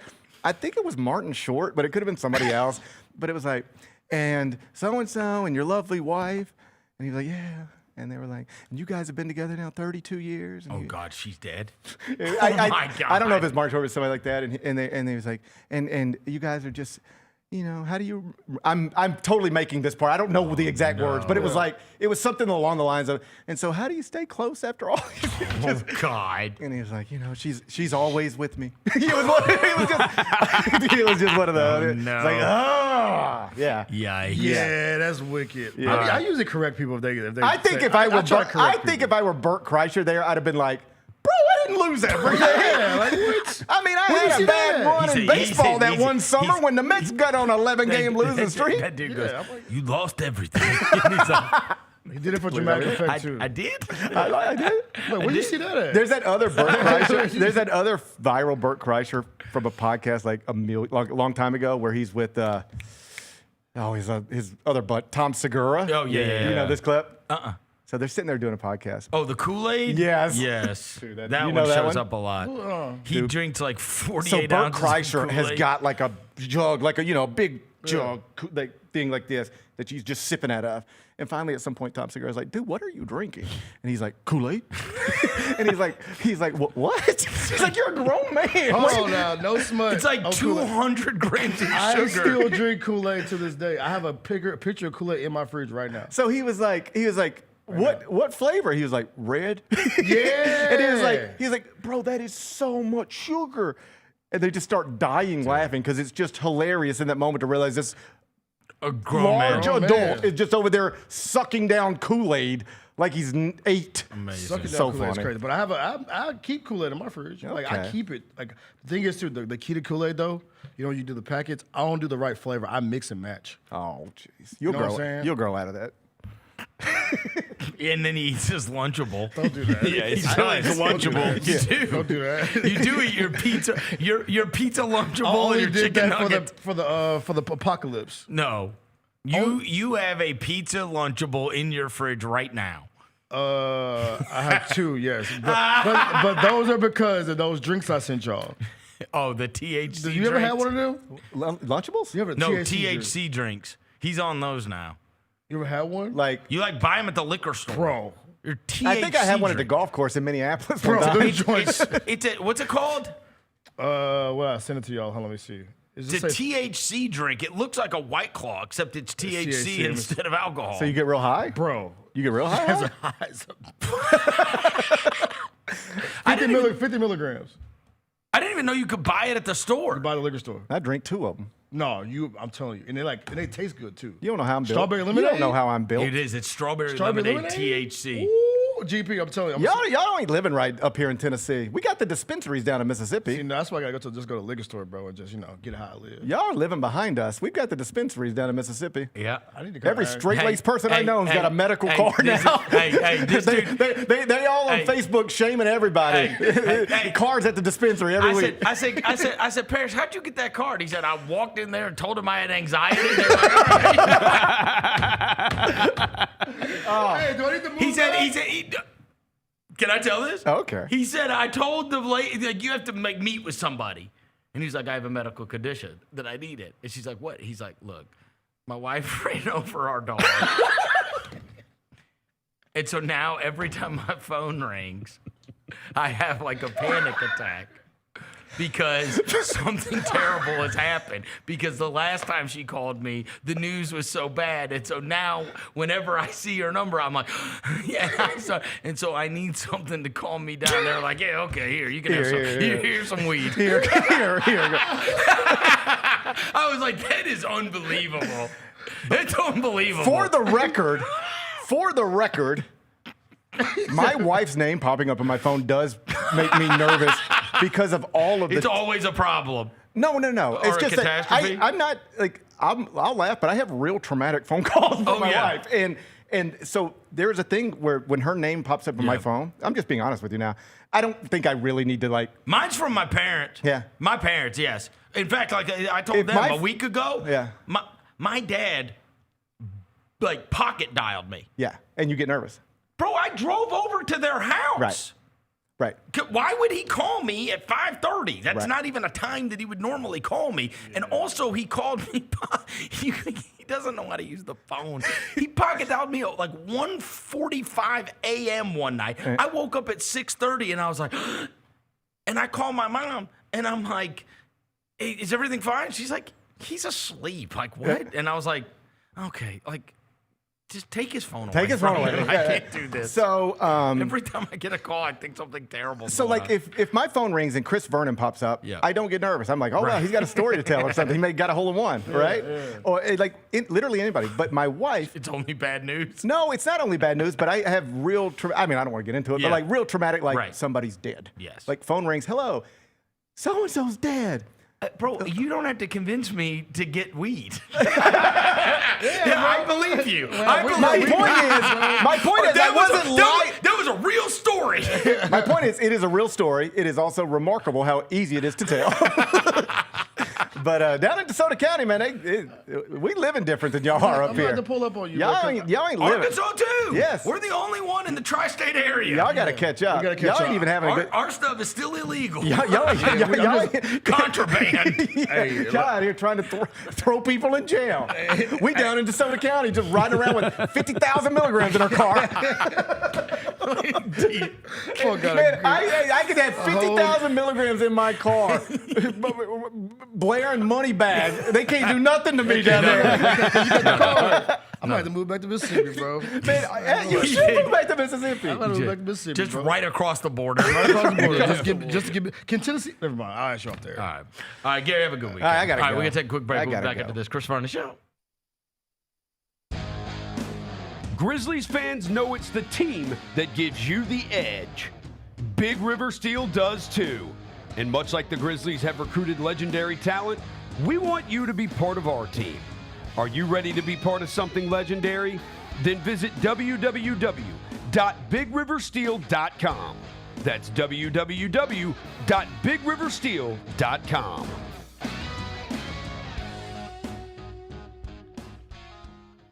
Kroger shoppers and Grizz fans. Want exclusive last-minute discounted ticket deals texted straight to you? Sign up with the new Kroger Buzzer Beater deal. Fans can sign up by texting Grizz to 636-479 or visit your local Kroger store in the Delta Division and scan the QR code. By signing up, you agree to receive recurring automated promotional and personalized marketing text messages from the Memphis Grizzlies. Consent is not a condition of any purchase. Message frequency varies. Message and data rates may apply. Thanks for showing up, Memphis. Nothing compares to catching your Grizzlies IRL. And that all starts with buying tickets at Ticketmaster, the official ticket marketplace of the Memphis Grizzlies and the NBA. Ticketmaster gets you to the game so you can catch every highlight. Put that jersey collection to use for the next game and get Grizzlies tickets at Ticketmaster. Whether they're here at FedEx Forum or on the road, Ticketmaster's got your back when it comes to scoring tickets. And there's no better brag than saying you saw it live. The long goodbye begins. A very special evening with Journey. Final Frontier Tour.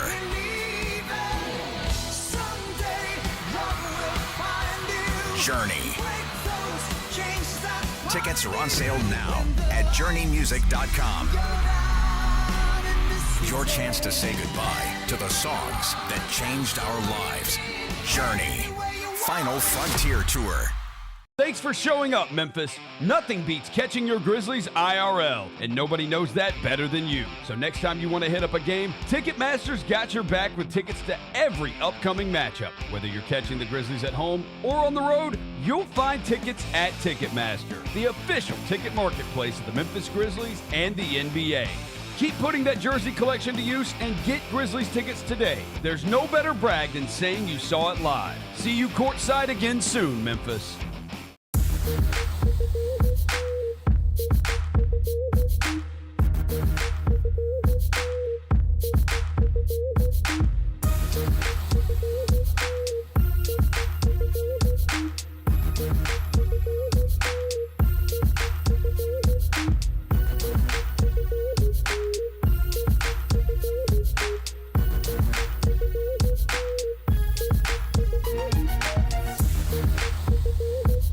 Sonic Radio. Welcome back to Sonic RNDIO. That spells radio with me, the CIO. This just in, the new Sonic $1.99 menu lets you build a crave-worthy meal for just $1.99 an item, whether that's a creamy shake, crispy tots, or a quarter-pound double cheeseburger. This just out. Ostriches. They're mean, not very cute, and in my opinion, way too big for a bird. Don't miss the Sonic Fun 99 menu. 5 items, always $1.99. Live free, eat Sonic. Tax not included. See menu for details.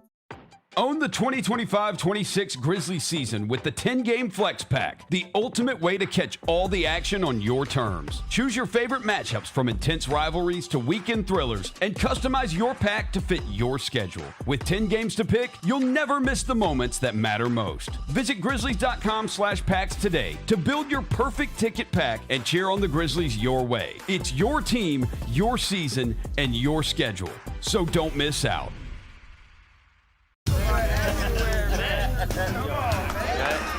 Now that's the new edition way. I feel like there's another level we can take it to. What you think, Mike? 2 steps ahead of you, Slick. What's good, bro? What you doing, man? I'm in. Woman, you don't even know what I'm getting ready to ask you. Here's the vision.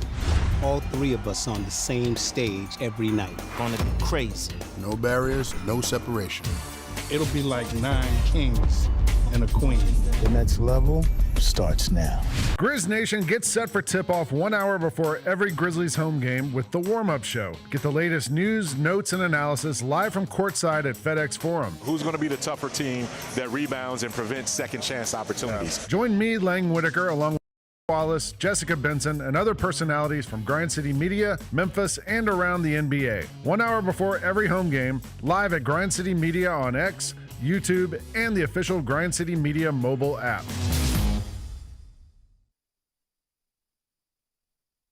Welcome back to the Chris Vernon Show on YouTube at Grind City Media and the official Grind City Media app. Now, back to your host, Chris On one morning Vernon. bright and clear, my old folks and I drew near, just a village down in sunny Tennessee. I'd been speeding on that train that would bring me back again to that girl I left in sunny Tennessee. I could hear those voices singing as she bid farewell to me. Far across the fields of cotton, my old homestead I could see. You ain't ready for this one, Roser. Sweet deals are meant to be shared. Celebrate love and basketball with the Hustle Sweetheart Package, including 2 floor seats with food and beverage at select Memphis Hustle home games in February for $100. Visit memphisHustle.com or call 901-888-HOOP to purchase your tickets today. 2 floor seats and food and beverage For $100, dude, that is an amazing deal. Amazing deal. It's an amazing deal. That's at the Hustle. You get 2 tickets to a Hustle and game. you get food, drink, and 2 court sides. Oh, you can take for a little jaunt, like a little date, a little stink. They're also fun. And you get the chicken tenders, the chicken wings, the cookies. Like you get all that. The kids love it. It's like a date night or something. And the other thing I love about Hustle games is the walking tacos. Oh, yeah. Do they still do them, Judge Rose? Yes. I mean, I don't know. Right when you walk in, it's the first one on the right. The first concession stand on the right when you walk in. Yeah. That one. Wait, this is for the Valentine's Day weekend? They're No, doing it it's all of February. All of February? Yeah. And we got 9 games. And we don't have home games. We have 9 home games. So the Grizzlies in February to Hustle don't have home games. Oh, yeah. Y'all got to tap in with that, bro. Yeah. It's the best vibes at the Hustle game. The Yes. best vibe. You can almost call a play, damn near. Well, also you're sitting courtside, which is great, yeah. right? So you're sitting courtside and you get free food and drinks for $100. So yeah, you want to get if you want to be a part of that, go ahead. Sounds like Mike Conley is going to get to go back to the Wolves. As we said, it's illegal to trade a guy and then a team waive him and then just sign back with the team. But if a guy gets traded twice, then he can. And so they love Conley in that locker room. And so Conley got moved, and then he got moved again, and then got waived. So he's cleared to go back to the Timberwolves. Okay. Right? I'm glad for him. Yeah, shout out Mike Conley, Found a way to get around that. So the Super Bowl is coming up this weekend, and Matt Stafford won the MVP. He's obviously not in it, but Sam Darnold and Drake May are. I'm going to tell you, so yesterday I got the text from Lang Whitaker for the GCM newsletter. He was like, hey, man, I just need one sentence on the Super Bowl. And you're going to be this is gonna warm your heart, Roser. This is what I said. He said, I need your Super Bowl pick and why. And what I wrote back to him is the Patriots, just because I don't want Roser to be depressed. Wow, That's what I said. What a good friend you are. You know what I wrote? Patriots. I hate the Seahawks. Yeah. What'd you put? I did Seahawks, Legion of Boom 2.0 belt to ass. Yeah. I know you guys think the Seahawks are going to kill him. Yeah. No, I have to go the other way. Go Patriots. I can't. I also need somebody to make me some. Nick Emenwari hurt. I'm going to take the Patriots. Yeah. I'm going to take the 4.5 because of the underdog stuff I told you guys about. Like, it's so that is so persuasive to me, honestly, that so many of the let me find the exact number so I could tell you what it was, but it was crazy how many underdogs over the course of the past several years have been have covered, and not only have covered but have like won outright. It says underdogs have 3 straight outright and 15-7 against the spread in the last 22. Also, favorites of 4.5 or higher are 1-10 in the last 11. Yeah. So we've been in this spot before. And it's the 2-week lead up and whatever I need. The only ones I know for sure, I'm going to end up, I think I'll end up taking the Patriots. I'm going to take, I was reading that whole double high safety thing and how Travion Henderson runs against it and whatever. So I'm going to take his rushing yards over. Yeah. Right? He just needs to, that's just one of those where it's like, just break one. Yeah. Just break a 22-yarder for me. I think his rushing yards over is like 17.5. The big thing, the injury thing is the Nick Emenwari for the Seahawks. That the rookie safety who plays like how Kyle Hamilton played for the Ravens and McDonald's system. Like, dude, this guy's unbelievable and plays all over the place and flies around. Dude, he got hurt in practice yesterday, hurt his ankle, and he was limping in the team hotel yesterday. There's video of it and everything. Like, if it's like a bad ankle sprain, like that's massive. It doesn't move the number, though. Because the number's still 4.5. Yeah. I think I'm just going to look. Not only do I want to root for you, it's not like I have. And I loved Drake May at North Carolina. And the Seahawks are not original. No. They steal the 12th man crap from Texas A&M. Wow. They try to do the cool jersey thing like Oregon. Like, bro, get your own swag. But get your own style, you freaking dorks. Have you F that team. Have you? You know what I did think? You know what happened, Devin? You know what happened? What happened? You okay? No. You know what's happened to all of these 49er fans? They're having to do this. They're having to live this. I hope they practice next to that electrical substation this week. You know what's happened? Oh, it's in their stadium. They did. I don't care about that. It's the Seahawks name across the end zone in their stadium, and it's on the wall too. And they're using our locker room in their stadium. Yeah, took over your trap. Yeah, they did walk in your trap. Walked in your trap. Took over your trap. They beat your ass in the playoffs. Then they did the Super Bowl in your crib. And then put their feet on your couch. And then one of their best defensive players practiced and got hurt. Yeah. Electrical substation. Kiss my ass, Seahawks. Oh, listen to him. This guy. You guys both thought, after we got, don't be prisoners of the moment. After. Yeah, it's a total failure if they don't win by 3 scores. They should blow them out. After the NFC and AFC championship game, both of you guys thought that the Seahawks are going to kill them. Yeah. Yeah. They have to win by 3 scores. Do you it's feel that way again? Yes. Why do you keep saying the 3-score thing? Because it's a failure if they don't. Okay, good. So you think the Seahawks will win and cover? I say 2 touchdowns. Yeah. And you think the Seahawks will win and cover? 2 touchdowns. Okay, I feel great about it then. Hey, we can roll. I'm gonna take the Patriots. Look, as long as we got a fun game, bro. And I also too, I need somebody to make me throw me some rotel on the grill. I need some rotel for Sunday. You can't make your own rotel. That's not exactly. You don't need a chef, dumbass. Yeah, right. That's not like. Bro, I need somebody to make rotel for me. Come on. Bro, you can do that yourself. Go get some ground beef. Nah, go get some ground beef, some Velveeta. I'll put out my prop sheet, but I'm just gonna end up betting all kinds of props so I can be interested. You got a Bad Bunny prop? Huh? You got a Bad Bunny prop? Yeah, minus 10 million that my dad hates it. If you want to get in on that. You know what's even funny? If you want to get in on that. Because your dad watches with subtitles, too, so it's going to be even funnier. When I tried to explain to him Bad Bunny, he was like, what? I was like, yeah. Yeah. And he was like, and remember, it's when he said, you know who they should have gotten? Shamboozy. That guy. Shamboozy. Pour me up a double shot of whiskey. Yeah, I hate my Shamboozy, dad wanted not Shaboozy. Shamboozy. Shamboozy. Shamboozy. They should have gotten Shamboozy. Oh, my That God. guy's great. And I was like, oh my God. He's so bad. Okay. You know that's why he doesn't. Well, I will say this. Look, the Bad Bunny thing, it's not even like people agreeing or disagreeing about music. This has just turned into straight politics, right? I can tell you bar for bar who's gonna love it and who's gonna hate it. It's so easy to tell.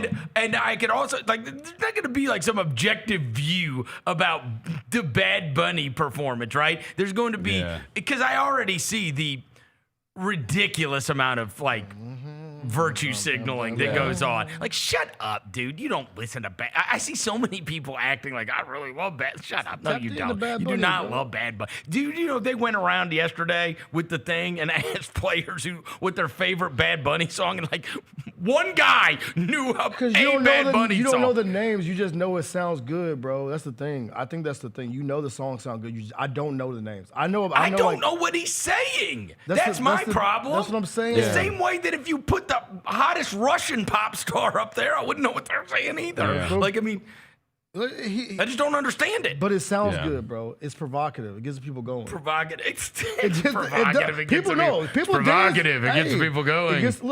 People dance to Bad Bunny now. Of course, it gets your hips moving now. Come on, put some Bad Bunny. We are in our 40s. We are not trying to move our hips. Yeah.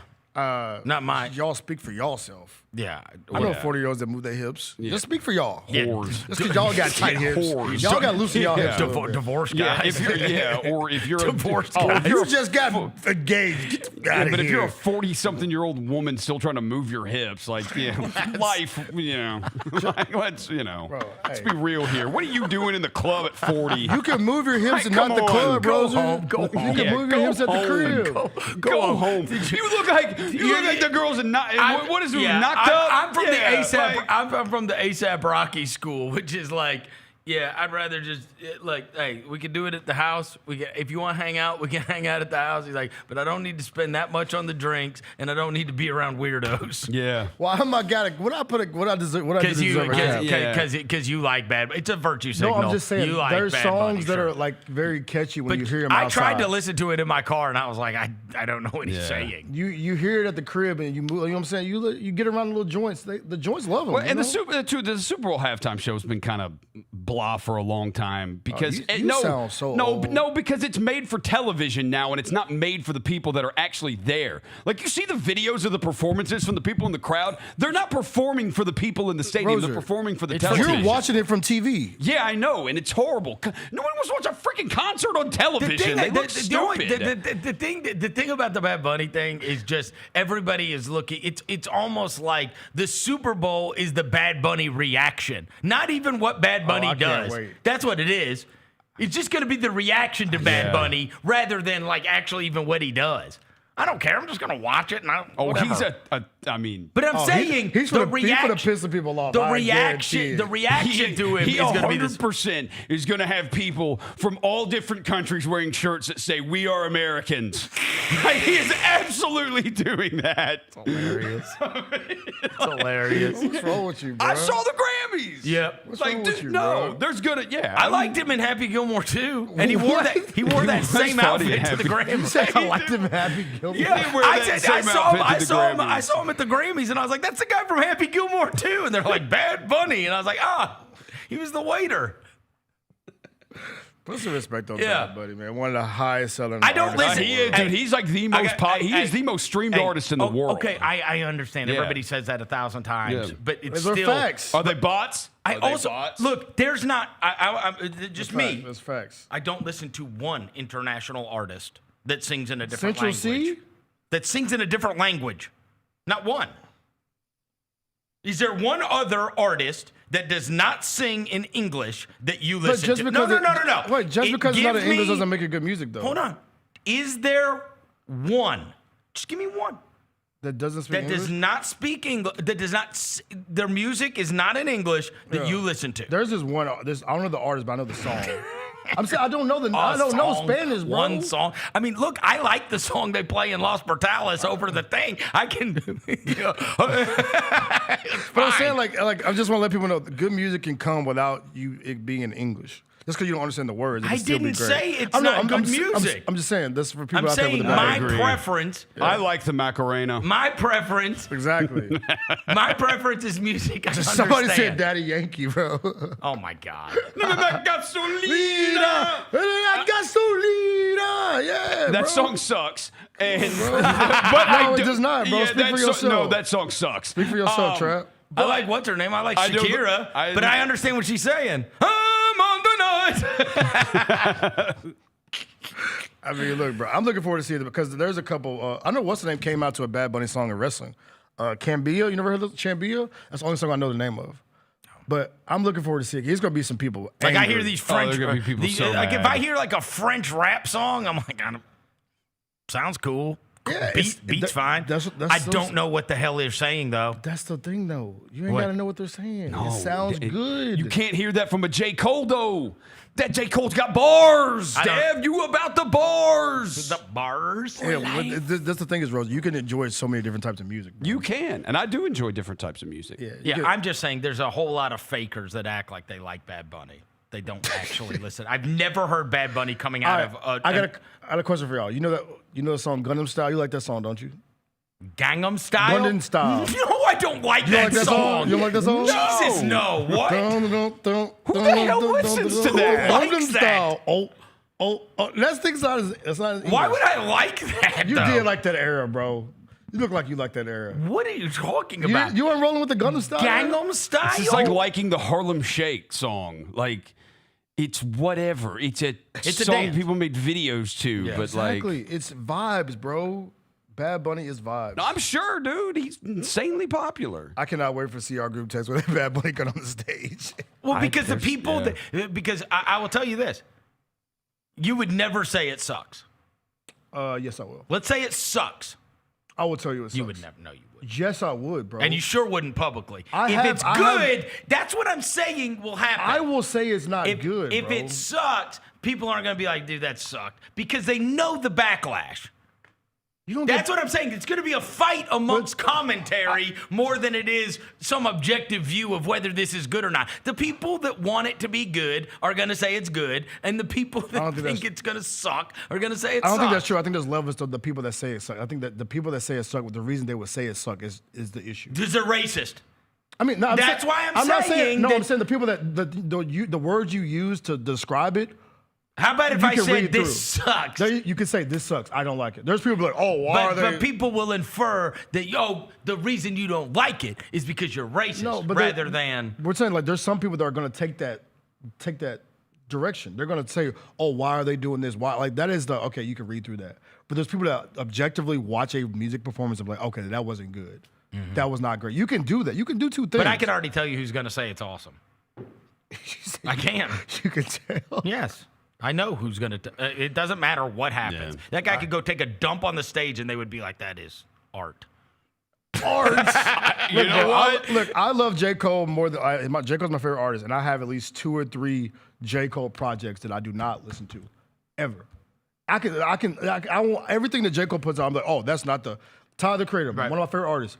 But this is like I'm saying this is like a touch point, is what I'm saying. The Bad Bunny thing is a touch point. I will tell you, I might be way more entertained if he does take a dump on the stage. I think that would be... that's equality, Roser. That would be insanely entertaining to watch somebody try to do that on national television with the highest television audience all year long. And throw it at Roger Goodell. And just take a dump on the stage. Oh, boy. Yeah. Y'all are funny, man. Bad Bunny, I will say, I can't wait to watch the reactions. Oh, yeah. I'll just stay out of it, but the reactions are going to be hilarious. Oh, yeah. I can't wait. You know what I mean? Because, and I'm going to take the Patriots. I will. I'll take them. Just because I don't care who wins. Does it feel like there's not I enough... don't care who wins, and I'm going with the underdog trends. Does it feel like there's not enough conversation about the Super Bowl? I mean, it's because of the teams. Yeah. It's what we talked about earlier. Yeah. Jacoby asked me last night. He said, he's like, who's the most famous person on either team? That's actually a great question. And he said his wife... Stephon Diggs? Would know Diggs only because of Cardi B. Yeah, I would say Diggs. That's it. Yeah. But if there was no Cardi B association, she would not know Diggs. No, Diggs is probably the most famous person in the Super Bowl. My mom knows the team. She does not know any of the players. Yeah, and who gave Mike Vrabel Coach of the Year last night? And also the coaches are famous. Did you see that? Was Vrabel? Dude, she kept calling him Mike Verbal. Yeah, she called twice. him She's like, Coach Verbal. Verbal couldn't be here tonight. Coach Verbal. Yeah, and it's like, okay, can we do this where if you're presenting an award, you know how to pronounce their names? It was the person I try to tell y'all about all the time is overrated as hell. Who? Tiffany Haddish. Oh. I've been trying to tell you about Tiffany Haddish lived in her car. Yeah, Tiffany Haddish hasn't been funny on her way up. Like 8-5 What years. happened Also, there? my guy Drewski She got canceled for something. My guy Drewski also out of pocket, bro. What happened? Like, bro, you don't have he went up there. Jackson Smith and Jigba won Offensive Player of the Year, right? Mm-hmm. And Drewski was trying to be funny and said the N word instead of saying his last name. No, he didn't. And people are like, bro, this is not the time to And like I said, I'm a Drewski fan. There's a time and a place. NFL honors is not the moment. Yeah, there's a time and place for stuff. He like said that. the N-word? Yeah, he said his last name and said the N-word. Oh, Drewski. I'm like, come on, Drewski. There's a time and place, bro. Was Roll Tide Willie with him? Roll Tide Willie was not with him. Shout out Drewski though, funniest guy on the internet. Yeah, he called Jackson Smith the N-word, and people were like, wait. Yeah, that's tough. That's uncomfortable. All right, we got a big weekend ahead. The Grizzlies are playing Portland tonight at 9 o'clock, so that'll be on. Hopefully, we get to see Walter Clayton. Yeah, it'll be the first time we get to see him. We will not see Kyle Anderson. He is out with a sickness. Ty Jerome also on the injury report, and we got one more. Yeah. Ty Jerome's on the injury report? Yeah, it's management, just management. Yeah, maybe he'll play tomorrow night. So we're not going to play back to back. So this is going to be Walter Clayton. Walter Clayton tonight. You know what? Hey, you know who else is playing tonight? Is Jaren playing tonight? No. Tiago Splitter said Scoot. Oh, he made debut tonight. Oh. Okay, Scoot Henderson has not played a game this season. Yeah. They said tonight. Good. So Scoot Henderson. They're 23 and 28. So he's got some Scoot stuff. He's missed the first 51 games of the season, but Scoot Henderson's going to play tonight. Yeah. Scoot versus Walter Clayton. I love it. Sign up. Hey, so I also to a double back. You told me to text Jaren yesterday and tell him that tweet sucked, Vernon. Oh, the take note. Yeah. What'd he say? I sent you a screenshot. His response was, "Take MF and note." And I said, We've lost him. We've lost him. I said, "Screw you." Yeah, that's a good response. That's a good response. Is he playing his first game tonight? I don't know. I know they had the all those photos and videos of them arriving in Utah made me feel bad because they called Jitty John. That was gross. They called John and Vince. Like, that was gross. How you default our guys like that? Yeah, someone pointed out to me Utah doesn't. By the way, Utah doesn't even play tonight. They played Saturday night. Yeah, they play Saturday night at the Magic. A real missed opportunity. Oh my God! It's Jaren versus Dez. First game. First game. Jaren versus Dez in the first game. Hey, I'm gonna have to tune that one in. We tapped in. You know, when Jaren plays here, he's gonna try to have like 20 rebounds, like the first time ever. You know he's going to. He's gonna try to kill us. Yeah. All right. It's going to do it for today's show. Thanks to John Roser across the glass. Thanks to Devin Walker. Thanks to Gary Parrish. Thanks to Jalen back in the studio. Everybody have a wonderful and safe weekend. Scotty Pippen playing tonight. My bad. I didn't forget to bring that up. What? Yes, I forgot Pippen's to bring that up. back? Yeah, Pippen's be back. Yeah, he's questionable tonight. Let's go. So we got Scotty Pippen and your and Walter Clayton. We haven't good looks, chat. We haven't seen Pippen at all. He's missed the first 51 too. Pippen and Scoot back the first game. Yeah. And Kyle is questionable, they're saying. Kyle Anderson. So maybe he's gotten better. From his illness. From his illness. All right. It's going to do it. We'll be back on Monday. Until then, we go.